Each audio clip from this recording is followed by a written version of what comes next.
Galatians 3:16, Hebrews 6:13, 17. The covenant obligation was obedience to God's will as expressed in the Ten Commandments, Deuteronomy 4:13. And the means by which God's covenant obligation is ultimately fulfilled is through Christ and the plan of salvation, Isaiah 42:1-6.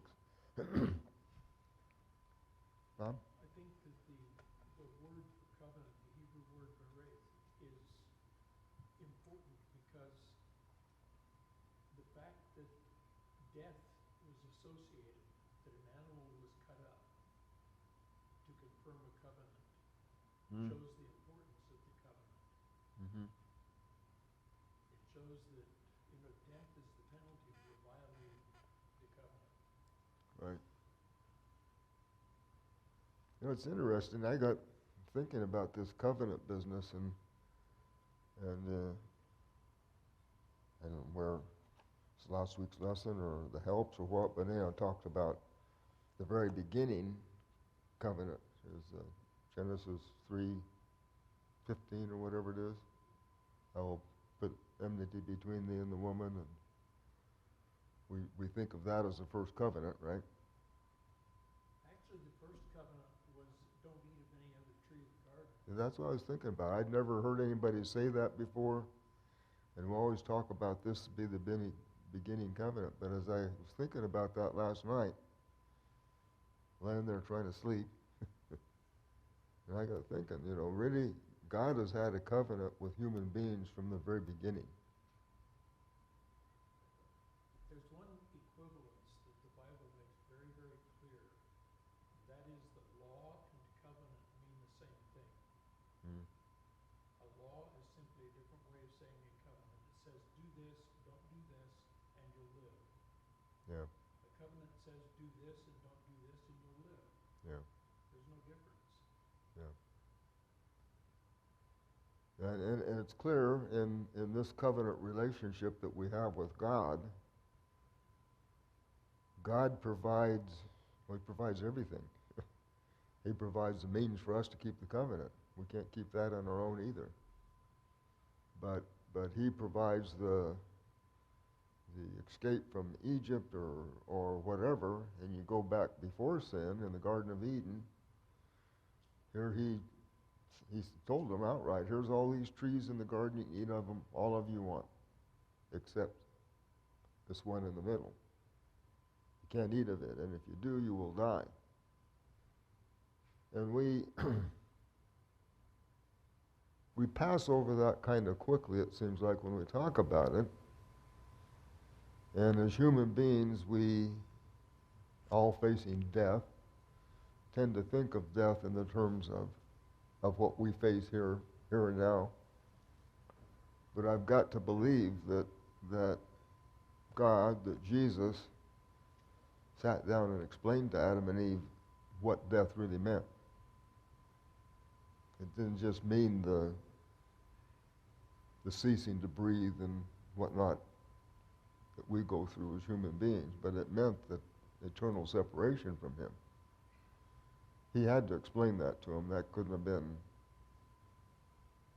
just left hanging.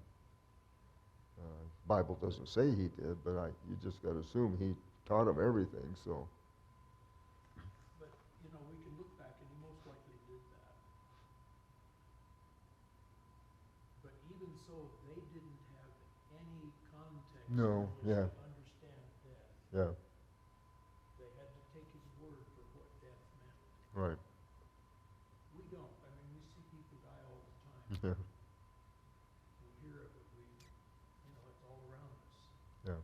All of us are moving toward death, whether we like it or not. Right. And I think there's one aspect. A number of biblical scholars maintain the covenant that was made with Adam was a covenant of works. He would gain life by what he did. There's only one problem with that. When God made that covenant with Adam, or when God brought Adam into he was created within that relationship with God. Right. He didn't have to create a relationship. What God was saying is, if you want to stay in this Right. relationship, Yep. then do this. Whereas we look at it now, we're out of that relationship. We're born outside of it. Right.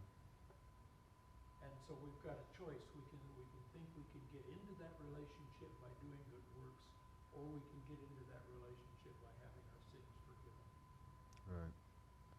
Well, and even for Adam, the doing was not doing. I mean, the doing was not disobeying God. That's what the doing was. There was no real works to it. I mean, he just had to avoid that tree like he was told to, and that constituted the works. So, anyway, I thought that's interesting thought that hit me that I never really thought about before, and I don't remember hearing it, and so I'm glad somebody else has thought about that part of it too. But it really makes sense when we look at this whole covenant picture and the fact that it's talking about the relationship. You know, you can go out and maybe see an ad in the newspaper for somebody selling a car, and maybe you go meet them and talk to them, and you sign a contract with them. You sign this contract with them, you've got a covenant. But you know, for whatever 5 minutes worth of talk is all you know of them. You don't really know these people. And other than them giving you the car and you giving them the money, there's no real relationship or obligation beyond that. But the covenant that this is talking about, and it likens it to marriage. What's the term? They're both obligation, and what's the other one? Arrangement, relationship, and arrangement.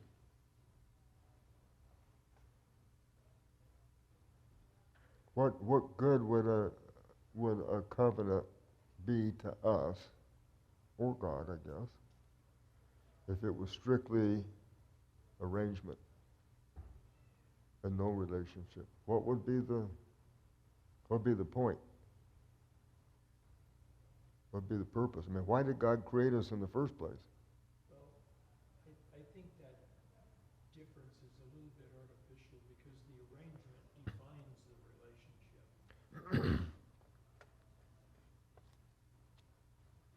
Like the law that was given in Eden defined the future relationship between God and mankind. Because as long as they were obedient and stayed away from the forbidden tree, they had a good relationship. That was the arrangement. And of course, they already started out, like you said, in a relationship. Right. They started in a relationship, and this was what they had to do to Stay in in the it. relationship. Yeah. Yeah. So the arrangement and the relationship aren't two things that you can discuss separately. Yeah. Okay. Down here at the bottom of Sunday's lesson, it says, though there are covenants made between people, the main use of the word berith in the Hebrew Bible deals with the relationship between God and humanity. Considering who God is and who we are in comparison to him, what kind of a relationship would such a covenant depict?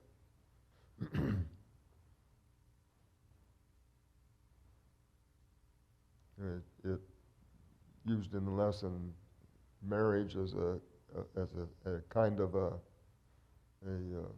model of what the covenant between us and God is.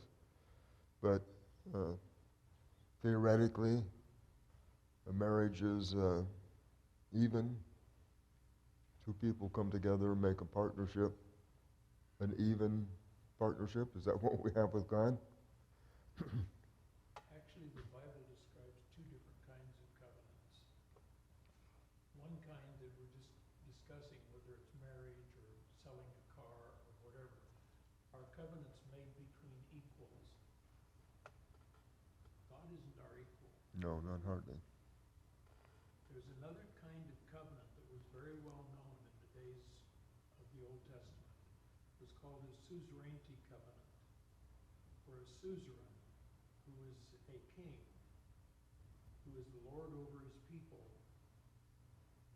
he defines the terms of the covenant, and all the people have to do is say yes or no,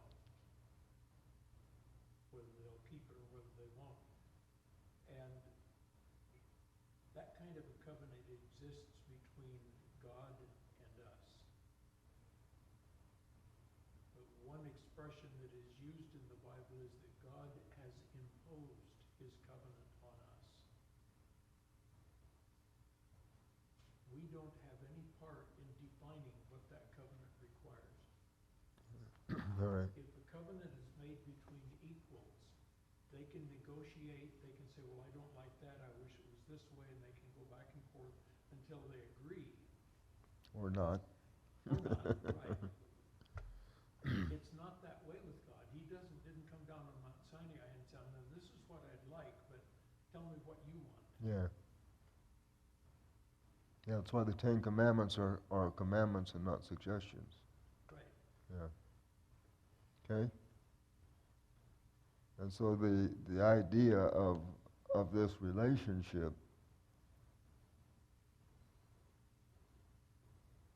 in certain ways in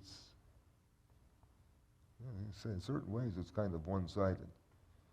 The fact is that we cannot maintain the covenant, our part of the covenant, without God's support. It takes his strength, his power, his keeping us to maintain our side of it even. So, again, it's the yes or no. It's really the only thing we can do is say yes or no. And of course, we do seek to maintain that relationship then. That's something we work at, if you will. A lot of people don't like to use that terminology. We talk about faith and righteousness and whatnot about working, but the fact is we work at something, or it doesn't happen. But even the power to work at it comes from God. So it is. It's God directed, God imposed, God defined, but also God empowered. The amazing thing, though, is all we need to do is yes or no, but God moves us, shows his love for us.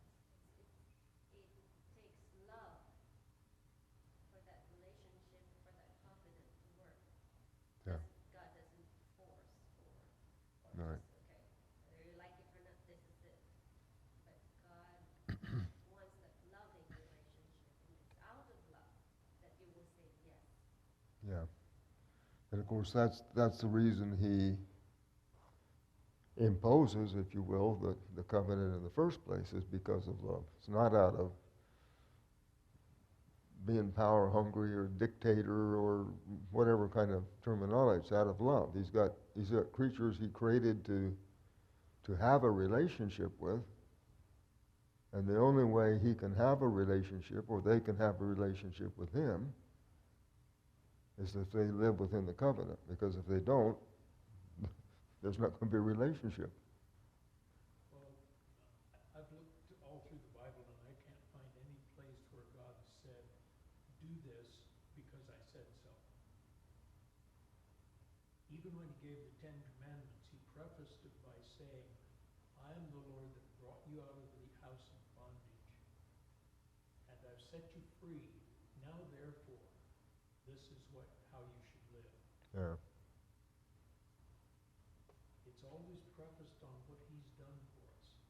Yeah. Okay. Any other thoughts on that?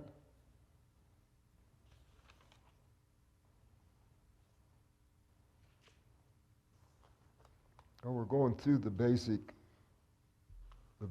main covenant initiations, if you will, through the Old Testament.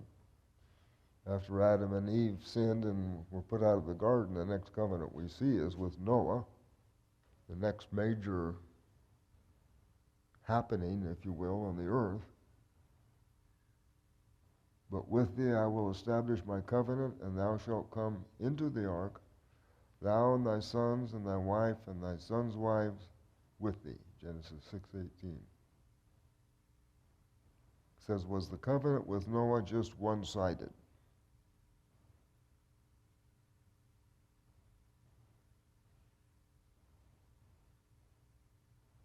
Mom? We can make one-sided covenants. I can say, I vow that I will do this, and I will do that, and I will do the other thing. God treats those as being very serious. He says, don't make a vow and then not fulfill it. Mm-hmm. My vow that I make with myself doesn't involve anybody else. Right. When God said, I won't destroy the earth with water again, he didn't make it conditional on anything we did or didn't do. The Right. world's been pretty wicked since then. It was a promise that God made, a vow, a personal vow that he took, that he would not destroy us again Right. with water. Or the whole world, that is, I mean, certain Right, areas right, get yeah. it every now and then. But Well, see, and that's an interesting thing, too. The promise of the bows, down below here, it says, some people have argued that Noah's flood was not worldwide, but merely a local deluge. If so, then in the context of what God promises in Genesis 9:15, every time another local flood happens, and they seem to happen all the time, God's covenant promise is broken. And that's really interesting aspect of this. You just look at an overall picture and you make statements, but you start to peel back the skin of the onion. If God made a promise about this flood, and the original flood was not worldwide, he's continually breaking his promise. Because there's really severe floods. Continues to be. Here and there all over the world. well, you can see the devil's purpose, or one of his purposes, in saying there was no flood. It's to lead us to doubt the integrity of God's word. Mm-hmm. Same thing he did with Eden in the garden. Right. Yeah. In this context of this covenant with Noah, now God made this covenant, made this statement with Noah, but why? Why did he make this with Noah? Was Noah already in a covenant relationship with God? Yes. Seems he was. I mean, he said, thee I found righteous. Noah was the only one amongst all the human beings alive. And of course, Enoch, I think, was still alive at that time, and some of the other patriarchs. But Noah was found already to be righteous. He already was in the covenant relationship. So when God made this new covenant with you, if you will, with Noah, it seems to me he was building on what was already existed. Does that make any sense, or no? Well, it's an interesting thing, if you stop and think about it, except for Adam and Eve. Every covenant God has made with us, he's had to make with covenant breakers. And that's explicitly stated in the new covenant promise. He says, I'll make a new covenant because you didn't keep my old one. And that's an important part of understanding covenant as we study the covenants, I think. New and old and that kind of thing.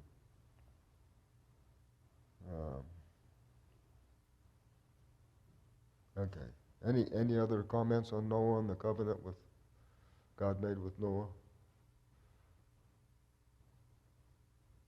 I found it interesting in the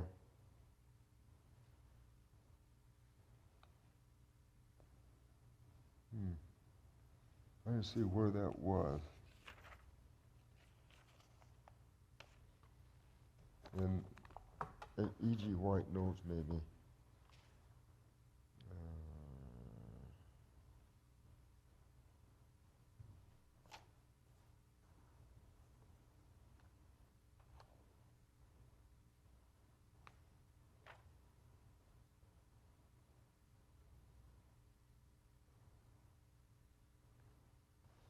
Here. This is out of Patriarchs and Prophets. Page 97 says, God commanded Noah, come thou and thy house into the ark, for thee have I seen righteous before me in this generation. Noah's warnings had been rejected by the world, but his influence and example resulted in blessings to his family. And this next sentence, as a reward for his faithfulness and integrity, God saved all the members of his family with him. And I find that extremely interesting. It doesn't say because they were found righteous in that generation. As a reward for his faithfulness and integrity, for Noah's, God saves all the family members, all the members of his family with him. And then she goes on and says, what encouragement to parental fidelity. I don't know what the depth of the meaning is of that, but the fact that she adds that sentence, what an encouragement to parental fidelity. You know, as we always talk about praying for our children, and especially as our children get older and maybe get wayward or something, I don't begin to know what that means. But I've always found it interesting that God saved the sons and the wives and Noah's wife without any particular reference to their integrity, if you will. Well, if you look at the events right after the flood, even Noah wasn't all that righteous. That's true, yeah. Let alone his boys. Yeah. I'm glad you brought that up. We were talking last night in our sundown worship about the idea of God saving us and us being Christians and being sinners and how can he save us. And I got thinking about that, and I started talking about the sacrificial system. You know, when you think about that, they had an evening and a morning offering every day. Automatically at the temple, had evening and morning offering. Why? What was that for? It was because the people couldn't appear before God on their own. And that was about sin, right? Isn't that a sin offering? Wasn't that? And then if somebody had known sin, they came and brought an offering, a sacrifice. And yet with all of that, they still have the Day of Atonement. Why? And not only that, they had the Day of Atonement once a year. Why? If all this is taken care of already, all these sin offerings and all these personal sin offerings is all taken care of already, why do we need a Day of Atonement, and why do we need it every year? There's one thing that we often don't realize. The judgment isn't based on what we are right at this moment. It's based on our entire lives, from conception to the end. That entire life has to be perfect. The last verse of Ecclesiastes makes that very clear, that God shall bring every work into judgment with Yeah. every secret thing, whether it's good or whether it's evil. Yeah. We're born in iniquity. We can never, not in this life, not in the next life, we can never stand before God on the basis of what our character is. Because it's flawed. Maybe it was only flawed for 6 months till we became Christians, or maybe for 60 years before we became a Christian. But our life is still flawed. Well, even as Christians, are we not flawed? Yes. So that's the essence of what I'm getting at. We're flawed, period. At our very best, we're flawed. Right. So we always need the sacrifice of Christ. Yeah. It's interesting, the word that is translated atonement in the Hebrew is kafar, which means to cover or to hide. Mm. The blood of the lamb, when the priest went into the sanctuary with the blood of the lamb that had been killed, he sprinkled it in front of the veil or on the Day of Atonement on the mercy seat. Right. In either case, he was presenting it to the law. The law can only demand one thing of sinners, and that is that they die. Anything else they do is meaningless, because we're under a sentence of death. Right. So the priest takes that blood and presents it before the law, and he said, it basically says, your demand has been met. Right. The sinner is now hidden from the law. The law can't condemn him because, as far as the law is concerned, he's dead. The law doesn't care about dead people. Right. Yeah.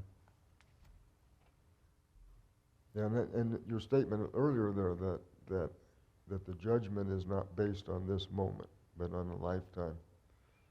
To me, that's really important as we struggle with because if we're honest with ourselves,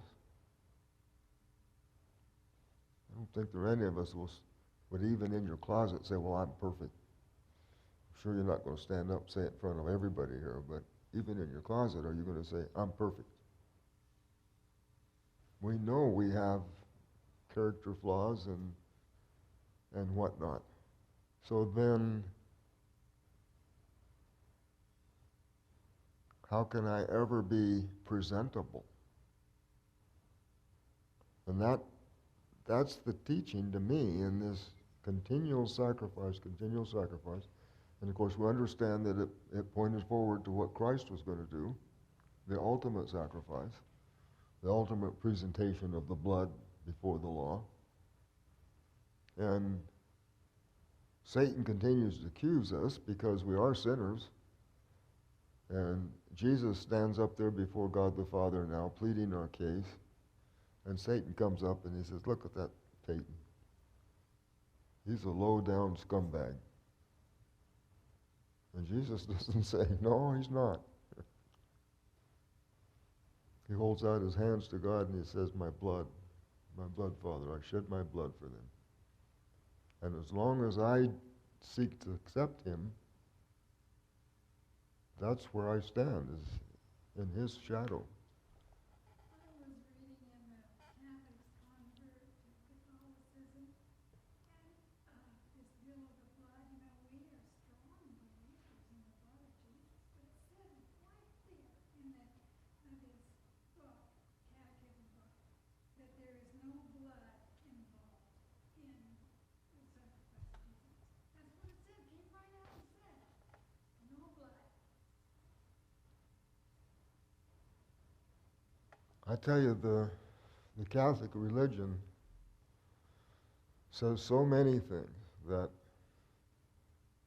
are not scriptural, nothing for them, that it's amazing to me that people don't read their Bible like they should, and they rely on their preacher, their priest, or whatever, their parents, or whatever. You can maybe give them a little bit of pass, but somebody who supposedly has studied this stuff to come up with what some people come up with is amazing to me. It's just absolutely amazing. Bob, did you have that? Well, it's interesting, speaking of that, if you look at the history, Romanism gained power by trying to enforce the law. They presented themselves to the world as the defenders of the law. Mm-hmm. In the Reformation, their biggest argument against the Reformers was that the Reformers were teaching that obedience wasn't necessary. Yeah. But they were the ones that were promoting obedience to the law. I think there's a lesson there. There's a right way and a wrong way to defend God's law. Yeah.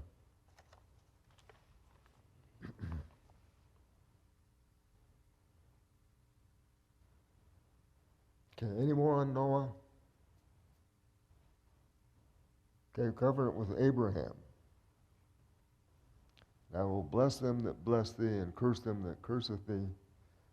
And in thee shall all families of the earth be blessed. How is that possible? How is it possible for one man?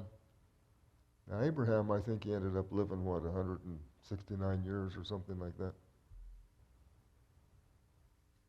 How is it possible that all the families of earth can be blessed by, through, whatever, one man? Huh? Paul says in Galatians, for the promise wasn't made to seeds as of many, but to one, and to thy seed, which is Christ. Yeah, that was, to Abraham was given the, I don't know. You think Abraham really understood at that time what God meant?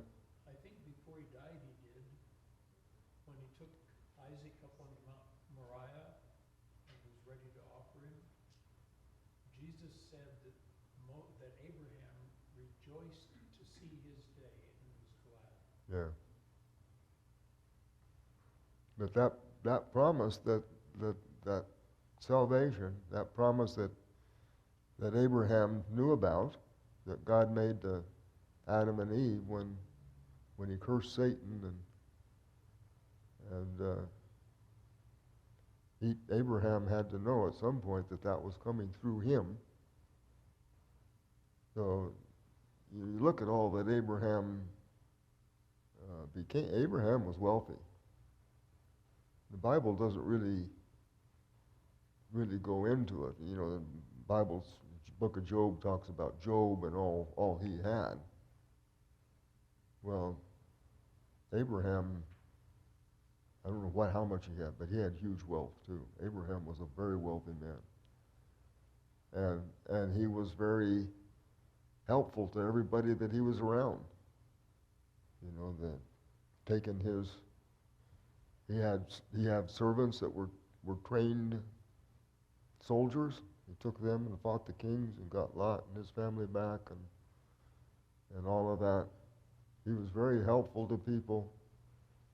His dealings with Lot was very generous, and everything about him. He was, you could say, and we can look and see, he made 2 or 3 big blunders in his relationship with God and trying to do God's work. But Abraham's overall living, he was a very religious and very generous and very, we would say, righteous, I guess, person. But with all of that, there's no way that one person could be a blessing to all the families of all the earth. And Well, that, looking back, that certainly has been true. It's been fulfilled. Absolutely. He blessed both his sons. Unfortunately, he blessed both of his sons because here they are today warring against each other. yeah, But God did fulfill that promise. yeah. And of course, the ultimate fulfillment was through Abraham's seed came Jesus, the sacrifice that truly blesses each and every human being that wants it. Mom? It's interesting if you stop and think about it. The sins that Abraham committed that are recorded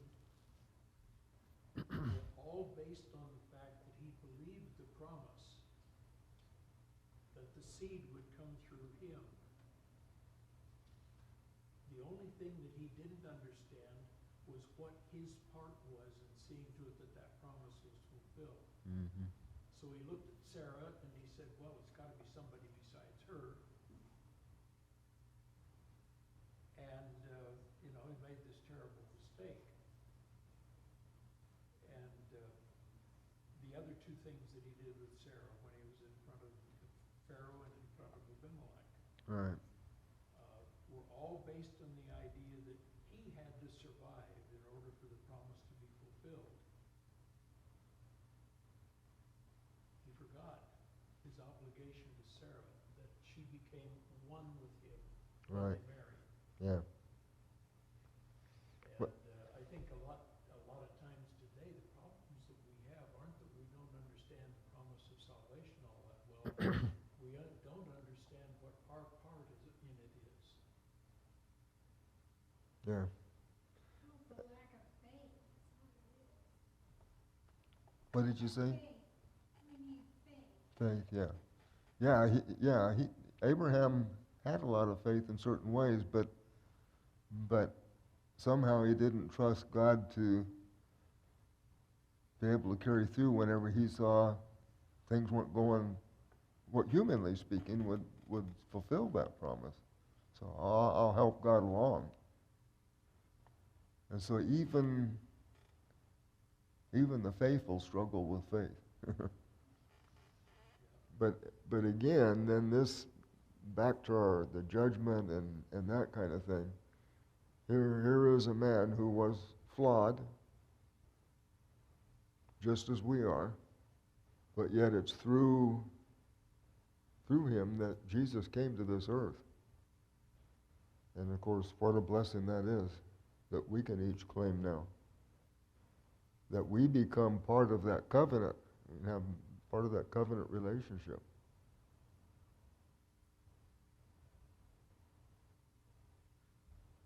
And in the end, read Genesis 15:6. In many ways, how does it show the basis of all covenant promises? Why is the blessing the most precious one of all? This blessing, the most precious of all. And that's blessing. That's about him believed. Abraham believed. And except for the time when he thought he needed to help God, his belief is what carried him through. So how well do we believe? We working in our covenant relationship with God.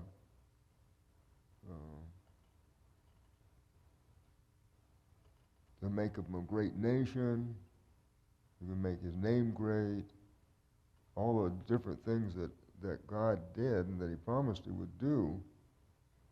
Still, the ultimate thing was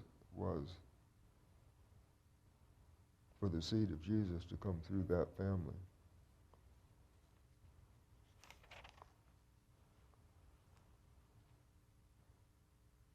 And a covenant with Moses, Exodus 6:1-8. To read that and answer these questions. I'm going to assume you've already read it. It says, what covenant was God talking about? The covenant he was talking about in Exodus 6:1-8. What covenant had he made to Abraham back? Abraham, Isaac, Jacob, and all the time they were in Egypt. What covenant was God talking about with Moses?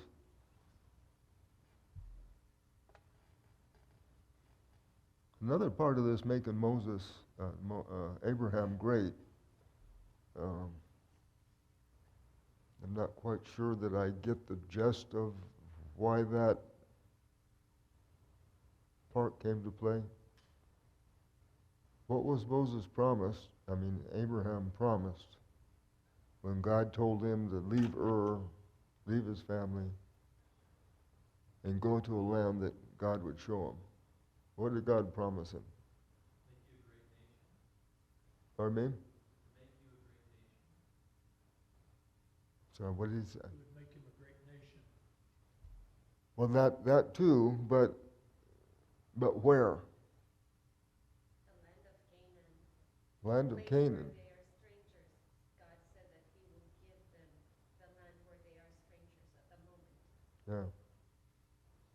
And so then again, in this covenant with Moses, he's making the same thing. Give them the land of Canaan and make them a great nation. So he's reiterating. Again, when we talk about covenants, some we like to think there's one covenant and two covenants and three covenants.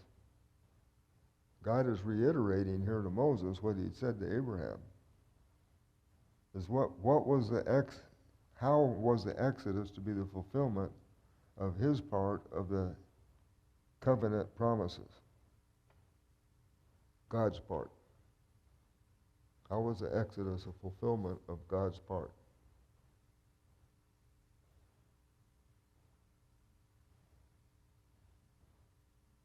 Where did they go?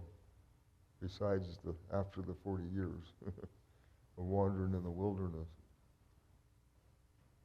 They went to Canaan because God had promised Abraham in the covenant. He said, you can't inherit the land now, but your children are going to go into a foreign country and be slaves for 400 years, and then I'll bring them back here. That was part of that covenant that God made with Abraham. Well, and it took a great nation. A big family couldn't go in there and inherit that big land of Canaan. That would never work. Even as good as Abraham was at fighting battles for some of those people. But through all that time period, they became a nation. And by the time they left Egypt and finally got to Canaan, they were not still the greatest nation as they became, but they were a nation that some could more likely inhabit that land.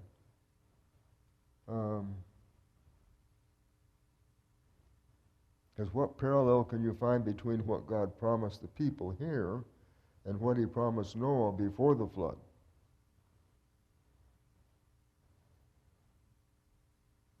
And this is out of Exodus 6, 1-8.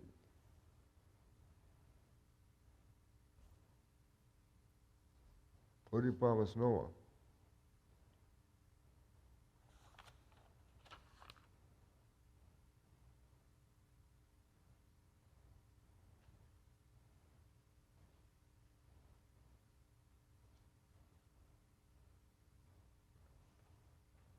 Basically, he promised him that humanity would survive through him.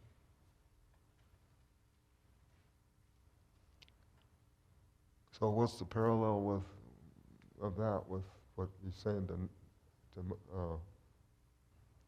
Moses then? So he said to Abraham, basically, humanity will survive through you. Yeah. Okay, the new covenant. What is the new covenant? It, If you don't mind, I just want to share that, the three main point is special relationship of God to his people, that they would be a great nation, and obedience is required. So the order of things is the Lord saves Israel first, then he gives them his law to keep. And for us too, Christ saves us first from sin, then lives out his law within us. okay. And of course the covenant is always it's God first doing what he's going to do in us and to us and through us and for us.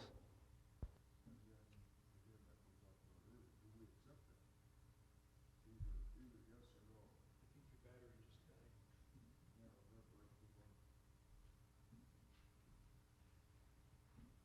Anyhow, this new covenant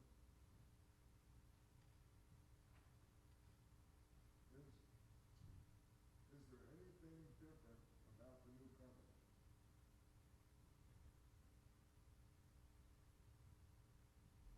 I think we missed some stuff here. There's some ideas that came into the church rather early.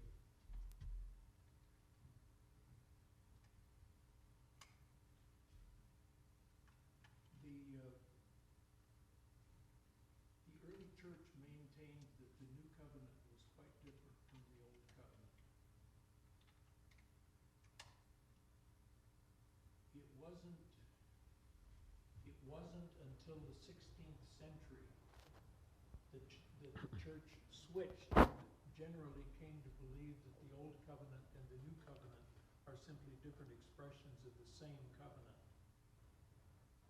That's a relatively new idea, except that the Jews held it before Christ came. And after he came, they used that idea to attack Christianity, because Christianity taught there was a big difference between the covenants. Mm. And I think we don't recognize often, for example, in Deuteronomy 5, just before Moses quotes the Ten Commandments again, the covenant that God made at Sinai, he says God did not make this covenant with our forefathers. Did not make it what? He did not make this covenant with our forefathers, but with us. The covenant made at Sinai is not the same as the covenant made with Abraham. The new covenant starts out, the very first words are, I am going to make a new covenant that will not be like the covenant that I made at Sinai. So what's different about it? It rubbed on our hearts. It will be written on our hearts. Yeah. I think what we need to do is we need to really study that, because the idea that the covenants are all the same basically comes from the Reformed view of predestination. It comes from the idea that God made a decree in the beginning of eternity that specified everything that would happen in the future. He predestinated everything. Yeah. If he did that, then he can't make any new covenants.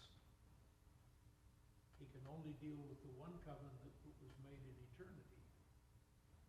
Well, the Bible, that covenant was made between the members of the Godhead. It wasn't made between God and man. Right. It concerned us, but it wasn't made with us. Yeah. So then we come down to this earth, and there are different covenants that God has made with men at different times. The old covenant was a type of the new covenant. We know what happened to the types when Christ died. It's a subject that we really need to study, we really need to understand, because there's a lot of confusion in the world on this subject. It seems to me that the basic difference is the fact that man always broke the covenants.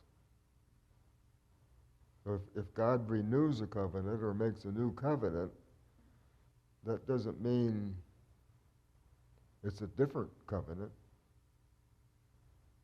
necessarily. It just means it's a new covenant because the old one's been broken. But to me, that's the significant difference. I don't know what. Well, just take the Old and the New Covenant, for example. The text that is quoted most often in the Bible to describe the Old Covenant is Leviticus 18:5, where it says, if you'll keep this commandment, you'll live. It's quoted 3 times in Ezekiel 20. It's quoted by Nehemiah. It's quoted by Christ. And it's quoted twice by Paul, once in Romans and once in Galatians. It defines the purpose, the method of the Old Covenant. And the contrast between the Old Covenant and the New Covenant is the Old Covenant, they were promised that if they could live up to everything that it specified, And that's what Ginger's talking they about. would have life. The New Covenant says if you accept forgiveness, you can have life. Yeah. There's a big difference between those two viewpoints. Well, it's like Ginger is saying there, the writing on the hearts, and again, I personally don't completely understand all the implications of this, but what Christ did on the cross, what he did living here on this earth, and then dying on the cross,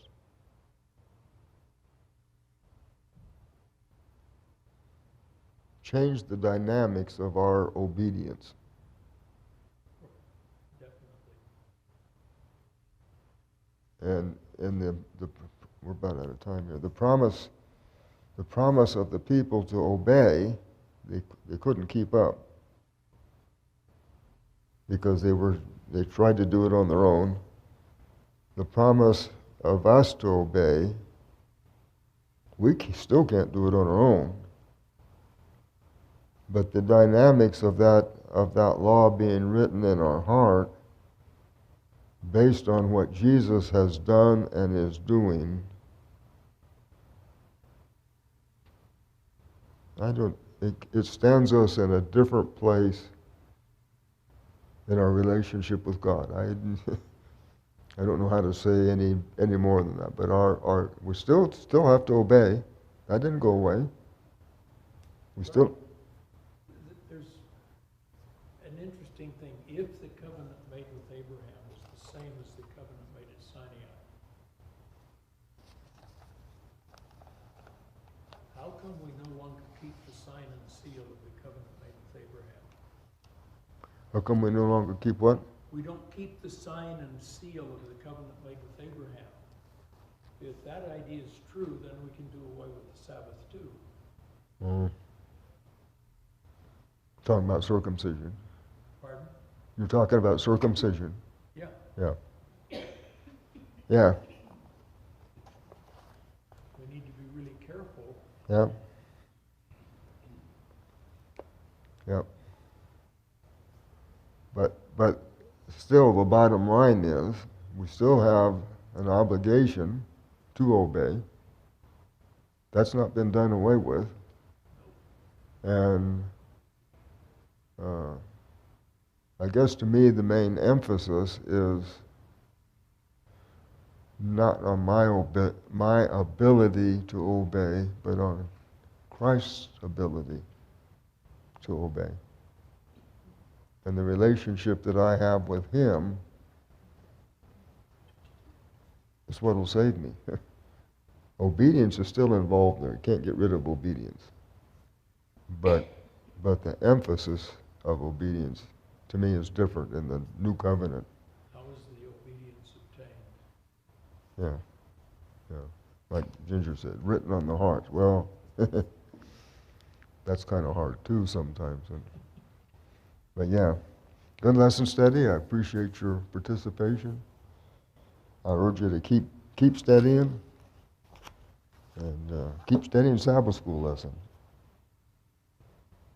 Sometimes the quarterlies are more interesting than others. Sometimes they're more easily gotten into than others. But to me, we talk about unity in the church. You know, some people think of this as review. You always learn something new. You always remember something you forgot. And this is good time to work towards unity of understanding. We come here and discuss it with each other. You stand with me for closing prayer, please.